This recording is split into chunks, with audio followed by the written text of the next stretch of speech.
versus d00m1n80r, and here we are in the grand finals. It's going to be a best of 5 Conquest format. That's right. So 3 decks apiece. That's good, and that's so much better too, because when you have the 2 decks, things can get a little bit crazy. You lose one game and suddenly you're almost out of the tournament. But with the 3 decks, we're really going to see which of these players can perform better over the long run and will be the IESF World Champion. Absolutely, and to be fair, we were talking about past IESFs, I think yesterday, and Korea is so dominant over the course of every single IESF, with the exception of one that went to Sweden. And of course, you can see your player Ledah there. I don't know if Thailand has ever made it to a grand final in IESF. I don't think so.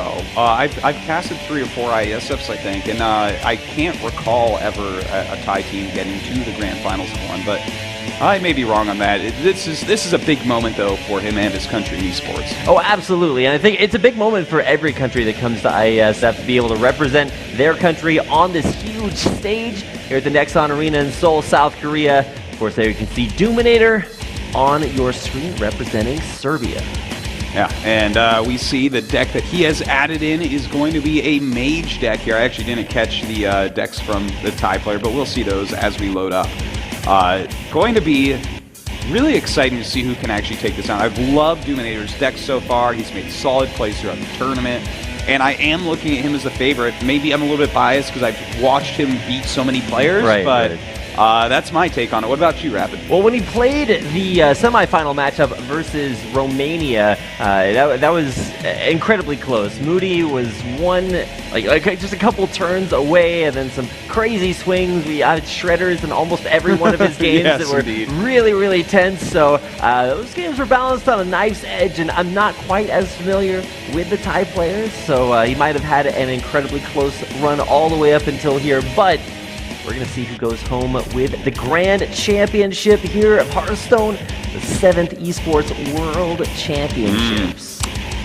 You know, you keep mentioning the crazy shredder drops, but actually, if I recall correctly, didn't he also have a raptor that dropped the poisonous snake, which wasn't even released, which the Armorsmith had to trade herself for? Yeah, he barely won that game. What even is this card? I saw that, I was like, yeah. So that card, in case you guys aren't aware, the most recent wing of Hearthstone dropped, I think, a couple days ago, maybe even just yesterday. I think it was yesterday. Right. So I wasn't really expecting to see any of those cards played today, but Shredders can make absolutely anything happen. So I'm excited to get this game underway, and it looks like we are about ready for our first match in this grand final best of 5. All right, we're going to be getting right into that in just a moment here. It is going to be Paladin versus Paladin. So who knows how this one will go. It should be pretty crazy. Well, I was going to say, I think I know how this one is going to go. You have a 1 drop, then a 2 drop, and you go all the way through. But we'll see which player gets the better curve. And, well, what do you know? It looks like Latest curve is pretty good. Oh, man, look at this. Beautiful play here. It's so sick. d00m1n80r is already in a lot of trouble, actually. Like he's going to have the hero power here if he doesn't want to just play the secrets. He has Noble Sacrifice up, which won't do anything to this Secret Keeper. And even if it did, he has an Avenge up. It's crazy. And now Shield Minibot. I was going to say, he didn't even need to draw the shield. He already had it in his hand. There's a Noble Sacrifice, which, like you said, does absolutely nothing. And this is just going to be a very, very rough start for d00m1n80r, who's, I mean, he's going to draw into his 3-drop as any good Paladin would. Yes, indeed. And that is a great draw to have here, but that Avenge is going to be a big issue. Having the Avenge go on the shield of Minibot, are you kidding me? 4/3 Divine Shield. And let's count the amount of mana he had to spend for that. It's a 1, 2, 3, and yeah, he's got an incredibly strong minion, and it's only 2 turns into the game for him. We'll be able to take off the Divine Shield. That really hurts because he actually traded with the minion first instead of trading with the weapon. But this time around, I don't know. That's going to be some pretty scary Minibot armies. How do you deal with that? Well, I mean, at least he has another sword in his hand, right? That does a lot more damage than just the one. So he actually can clear this turn. Oh, there's concentration too, so that's actually pretty handy. Consecration. Oh yeah, he can clear with that as well, actually. So, I mean, he's got some options here at least. Right. So I'm Of course, the consecration option means that you just, run all your dudes in and then clear it that way. But this way, he's actually going to sacrifice his weapon and then just go ahead and clear it that way. It does take a little bit more damage here, but he'll be able to heal maybe a little bit of it back with the True Silvers in the deck, and we'll see if that was the right play to save that consecration for later. Yeah, it's kind of interesting that he chose that route, but I think it's good. Like, save that consecration for your opponent's musters. It's pretty nice. Oh my god, it's Mysterious Challenger already. Hey, it's in the hand, and to be fair, the 2-card draw of Divine Favor doesn't feel super great, but I mean, hey, it's 2 cards for free. You don't even have to worry about it. You just don't die until turn 6, and then you win. So the Thai player is still in a great spot. He's got the life lead. He's got decent cards in his hand once he does get up there, but actually we'll have to waste this turn 5 unless he draws something to play. Well, that is a lot of dudes that we've seen made so far. The Mysterious okay, all right. I mean, I guess that's a good draw right there. What was that about a lot of dudes, Artosis? Yeah, well, no more dudes anymore. That's for sure. This is an anti-dude zone here that Leda's about to put out there.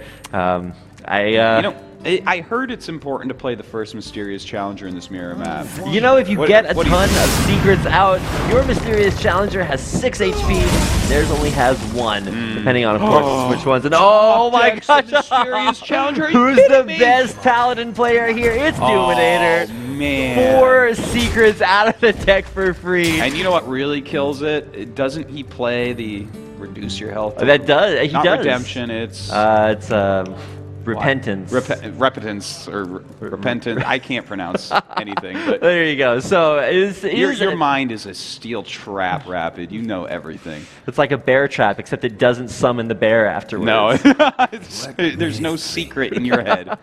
Or maybe there are. All right. Well, we're about to find out what these secrets are. And is this the turn that you really want to play Mysterious Challenger at? We were talking about that. The secrets. Which ones does he run? We'll find out as soon as Ledo decides whether or not he wants to drop this Mysterious Challenger down. Now, I mean, it's still a great card to put down on the field, even if it does have its its health reduced.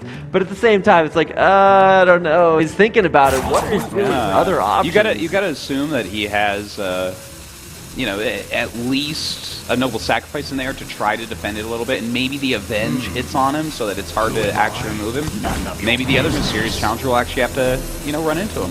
And there we go. It's played down 5 secrets out of the deck. All right, so 1 more, and there is that Repentance.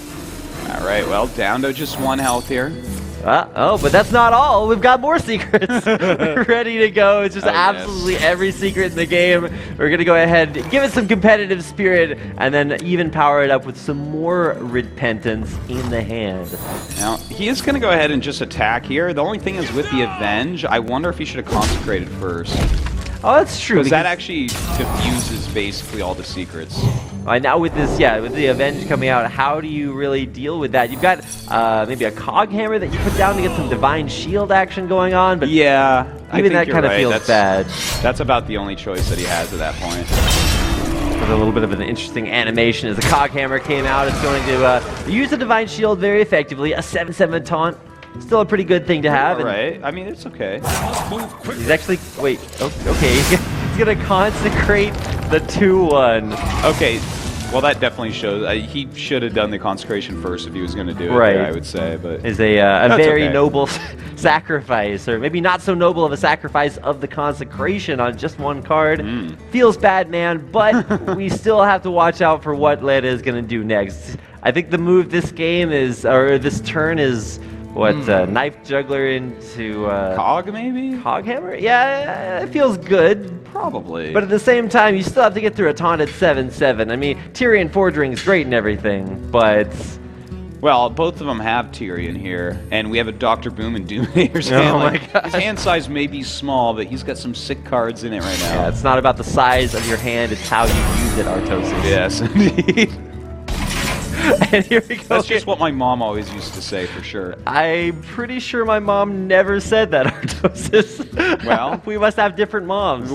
It turns out we're not brothers. Oh my god. I'm finding out new and interesting things all day today. One of which is that, Paladin's a good class. It's the first time I've ever had that realization. Yes, no, Paladin it's all right.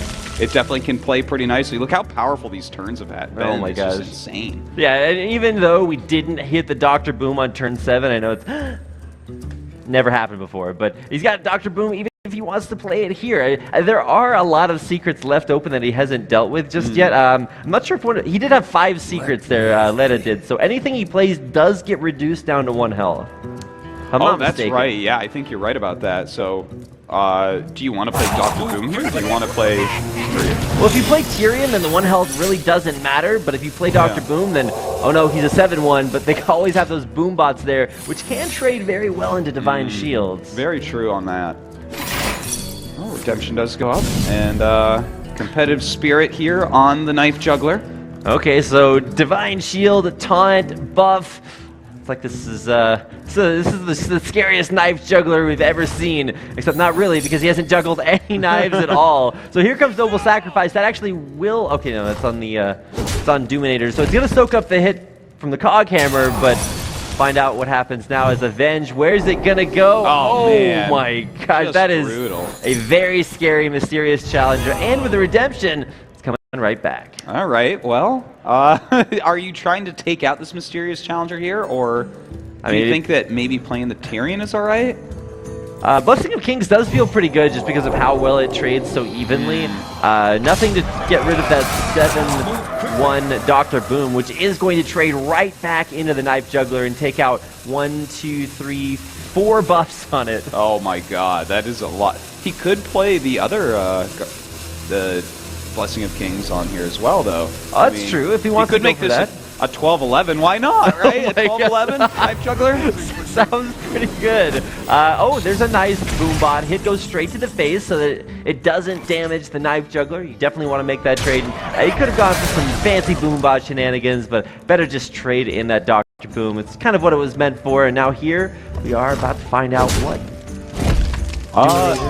By the way, after all of that, this is so funny. Like, they both played their mysterious challengers. They both have just depleted their decks of their secrets, and now they're both sitting approximately same health, approximately same hand size, and approximately the same hand. It's almost as if they're playing approximately the same deck. Oh my Artosis. god, Rabbit, I think you could be right. And here we go. We've got 1 Tyrion forging down. I wonder if we're going to see the second Tyrion forging. I mean, the only other option would be to play your muster for battle for Ledah, and I don't know, that does not feel super great. Just go Tyrion into Tyrion. And you have to get rid of his Divine Shield, I think. Right. It's just, I mean, that hurts, but if he just trades for free here, that's, oh my god. Another mysterious challenger. We actually saw Doominator play a couple of games over the course of the quarter and semifinals where he didn't draw a mysterious challenger at all. Maybe just one, but this challenger works in mysterious ways. Sometimes he's drawn, sometimes he's not. Well, I guess you know, mysterious challengers always drawn. Now you have to make the art. Oh, look at you. Well, he is in hand. I'm not sure how many secrets are really left in the deck, though. There's like 2, maybe. He's played a lot. Yeah, this there game. can't be many. There absolutely cannot be many at all. Oh, that's lethal. Oh, okay. All right. Well, you know, I guess we're not going to find out how many more there were. There's the, I almost said power overwhelming. It's like a power overwhelming that leaves your dude alive. That's right. It costs 3 more mana. Yes, but indeed. And rightfully so for leaving your dude alive. I guess that's the cost. But congratulations, Doominator coming out with a win in Game 1. Pretty crazy back and forth. We saw a lot of the same cards, but in the end, very solid play there. Obviously, the Boombot had to hit to get lethal there. Right. Had to hit for at least 2, in fact, to get that lethal. So, a little bit of luck right there, but, you know, that is part of Hearthstone. And I tell you, that Paladin versus Paladin can be pretty crazy. And sure, he won, so you might feel like he has a big lead, but the thing is, it's like basically the best deck in the format, right? So I would imagine that our tie player here can just go ahead and use that Paladin deck and pick up a quick win with it. Yeah, and he's going to just do exactly that, Artosis. He'll be playing that up against Doominator's Druid.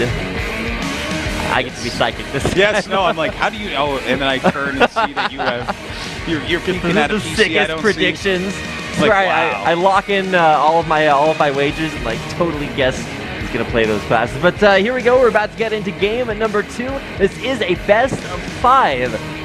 We get to see a few more games of Hearthstone today. Of course, you see the flag of Serbia on your screen. Indeed. A lot of flags from all over the world. So many different countries participating in IESF. Over 20, Artosis. That's actually crazy. That's a lot of countries. Yeah. And here we go, game 2 coming up. It appears as if I have predicted the classes correctly once again. And here is the Paladin. Not quite the same curve that Ledah had in game number 1. That's actually kind of interesting. He started off with like a sick opening hand, but d00m1n80r was able to come back. And here we go into our second turn for both players. And right on curve, there's Darnassus Aspirant. You can even go for a Wrath here. Darnassus just dies if you play it.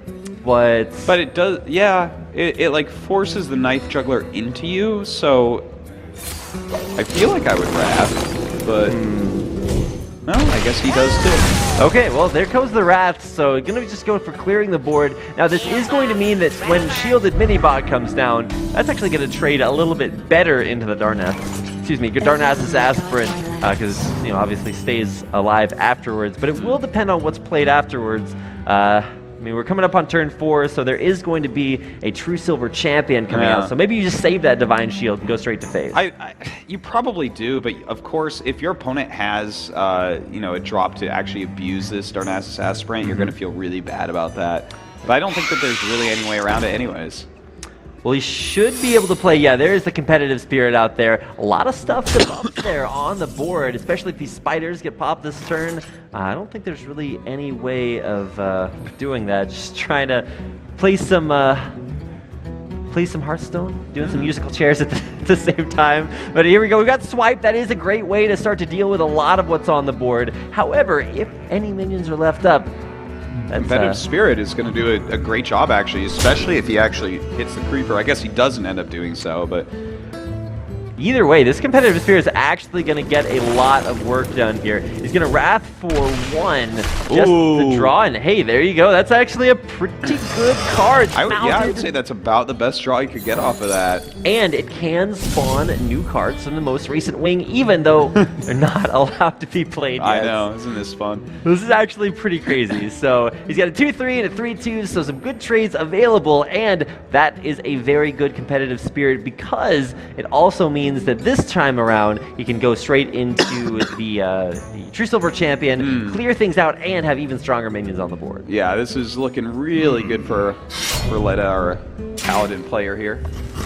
Does decide to go ahead and kill this 3-2 with it.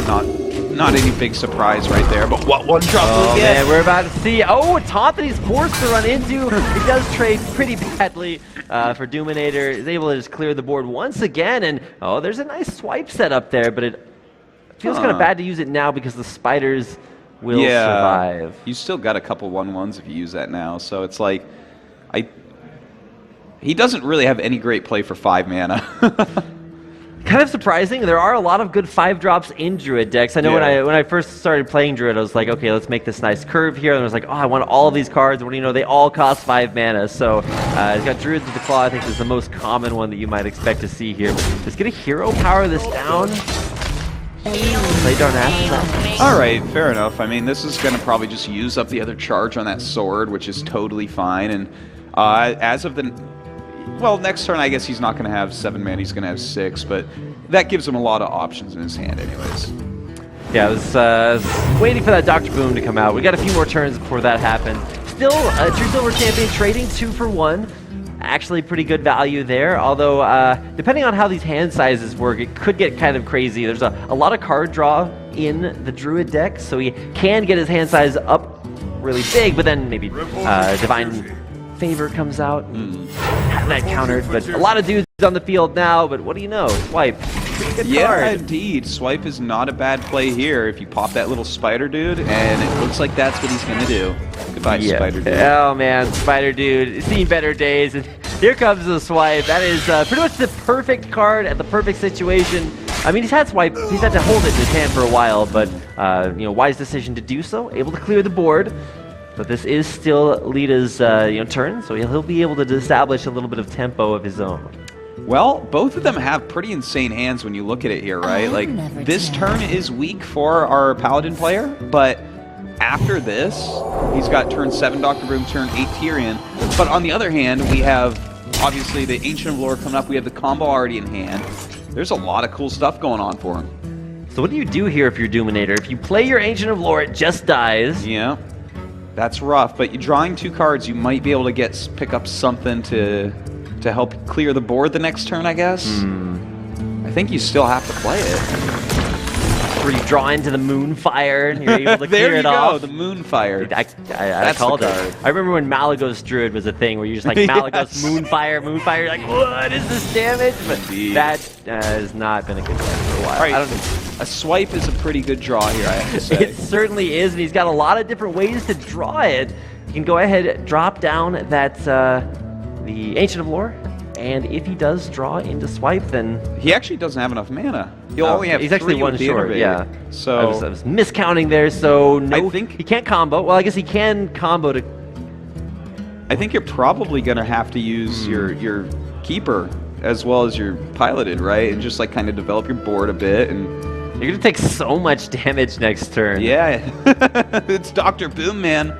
Did you know that Dr. Boom comes with 2 boom bots? It's true. It's almost as if the boom bots are doom bots. They are doom bots, and Doominator is feeling it right now.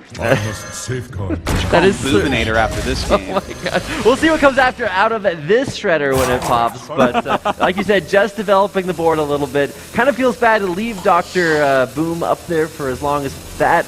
But also, we know that there's even something possibly scarier than Leda's hand, that Tyrion. Yeah, that's really messed up, man. About to come down. He has a Tyrion coming up after a boom. And that's a golden Dr. Boom and a golden Tyrion. Wow, this guy's so try-hard. Oh, what a role player. Able to get all those golden cards in there. He's going to be able to play them down right now, but if you play this right here and then try to kill the Shredder, I feel like testing for a Doomsayer there might have been a little bit safer, but I'm going to leave that up. We'll see if it does come out.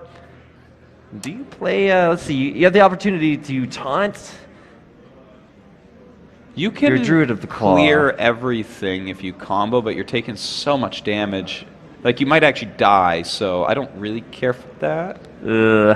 I don't like anything here. Yeah, there's so many options, but none of them are good enough to keep you alive. Like, maybe you stay safe and clear the board, but then you just wind up dying to a whole lot of stuff. So, we'll see what the choice is. A lot of thought here from Doominator. You know, he is deep in thought. He has settled in for a long turn here. He's like, okay, what are the options? Ancient of Lore to heal? No, that's terrible. So you have to deal with what's on the board. So probably just looking at the combo. Yeah. Does the most damage. It clears the most off the board, but it is a big win condition.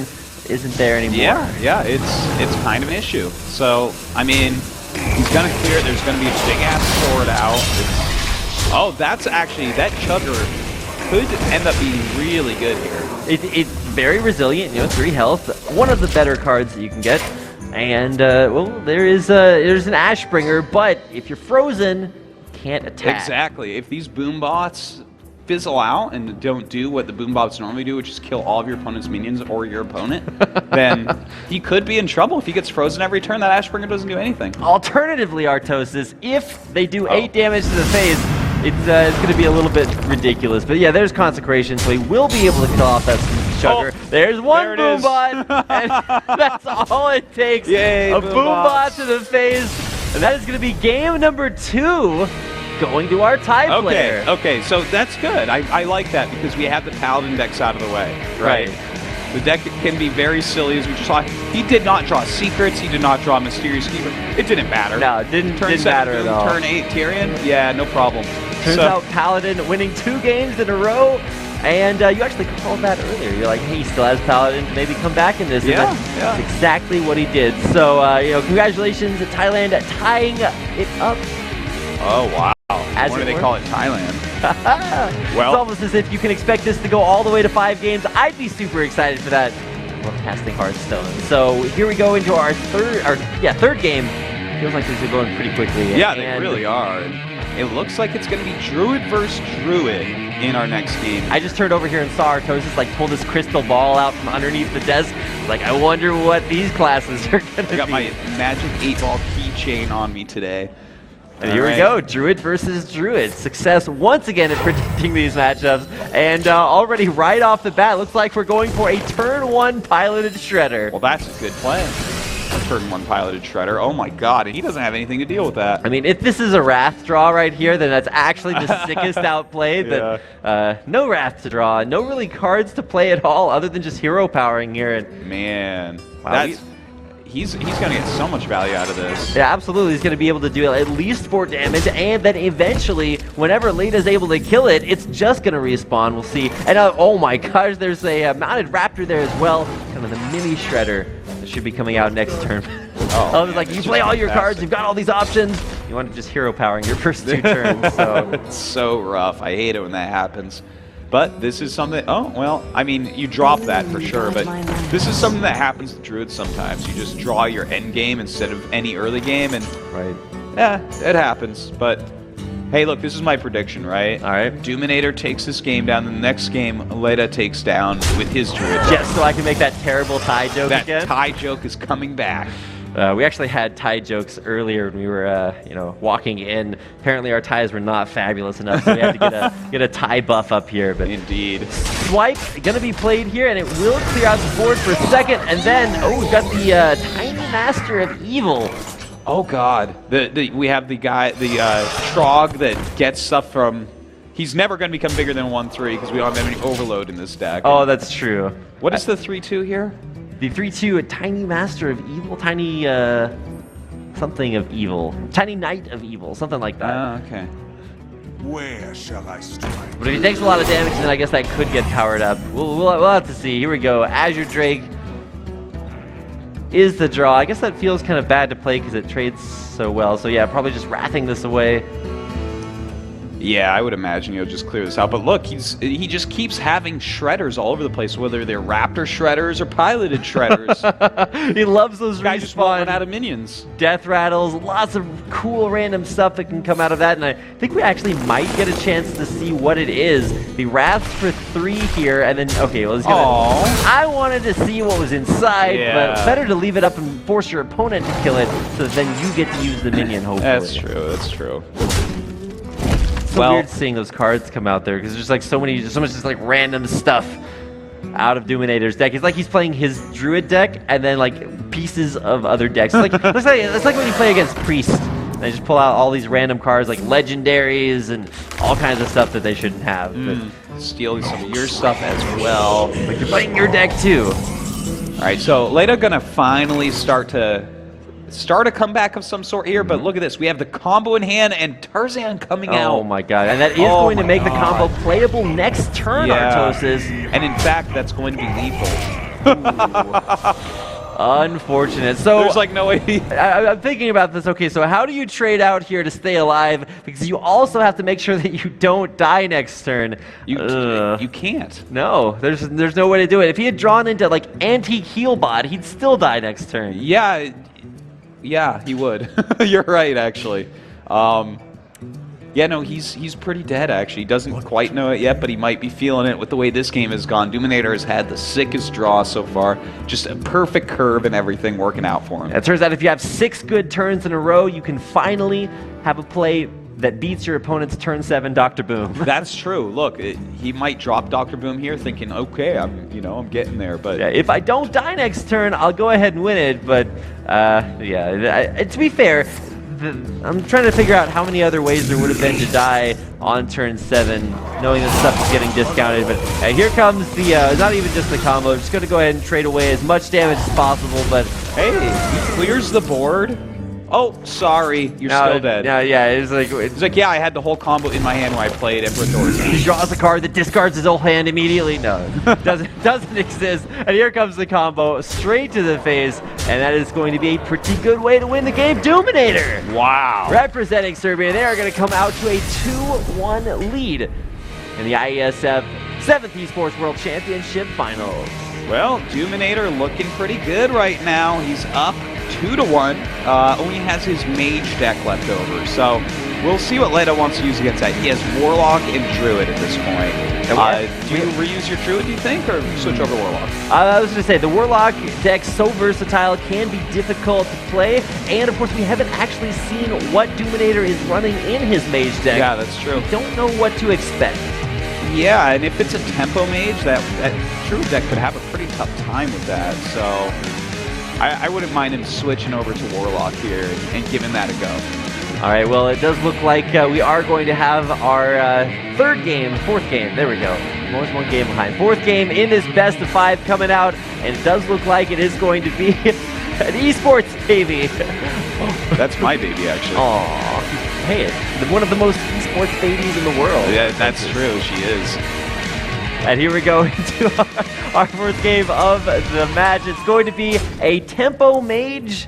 It's like Tempo's Secrets. It's, I think it's probably Tempo. I guess you can't 100% tell, but... I was going to say, if you didn't see that Mana Worm... Yeah, the Mana Worm is telling me that it's probably, right?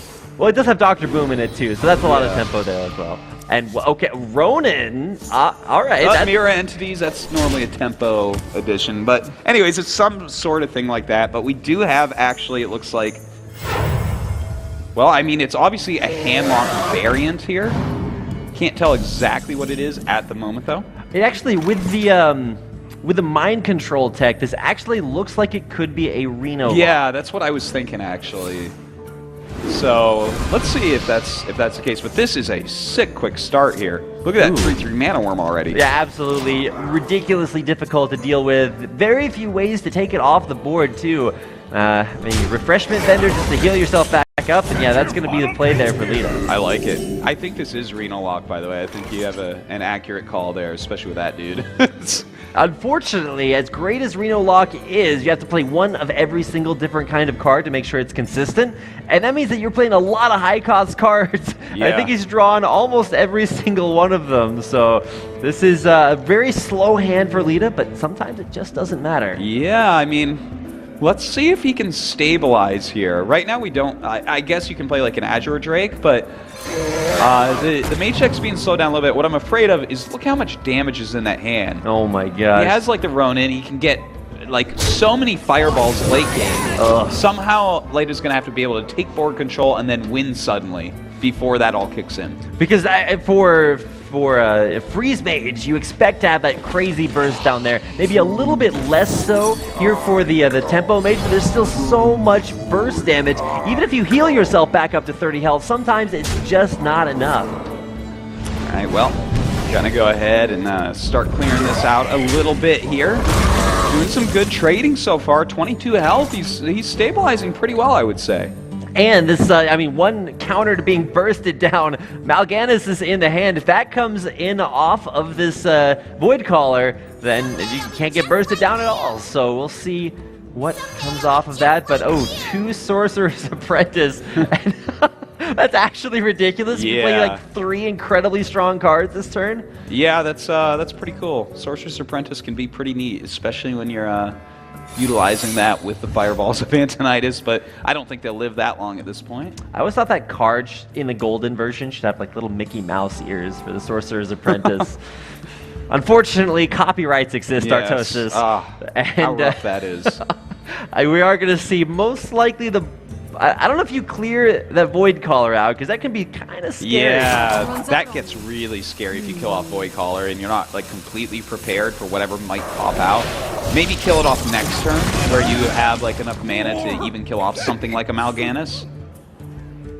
There's a lot of just straight up damage in Doominator's hands. Yeah. So, okay, just gonna go ahead, drop the Void Ooze. Doesn't really do anything, but it does give a relatively low value minion away off the Mirror Entity. All right, let's see what he wants to do here. I mean, that's a pretty crappy minion to have a Mirror Entity use on, but the Mirror Entity only costs 1 mana, so I guess it worked out. Oh, and it's Jiraxxus that gets played now. I guess that's actually okay if you want to taunt it up, but like taunts don't really do too much. Yeah, I mean, Mage has to kill everything through damage, so I guess that's a lot of damage has to deal, but I feel like you definitely wanted Mal'Ganis probably, right? Yeah, oh, definitely at this point. So only 3 minions on the board, so you can't even play your mind control tech. What are we going to see here? There is a Defender of Argus just drawn, so that's Definitely a good Oh, way that's to a good point. taunt all okay, kind of felt weird to play the mind control bag, but just wants as much health taunted up to stand in Doominator's way. Look at that. Draxus face into Dr. Boom and still is a 4-9 right now. Oh my What?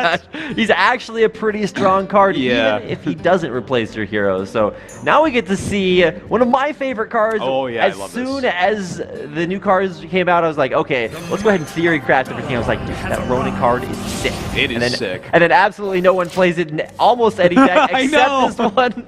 So I'm glad he finally gets a little bit of love there. Like he's BGHable. I love it. He looks like a badass too. Look at him. I know, right? And he gives you, what is that, 9 damage just for free?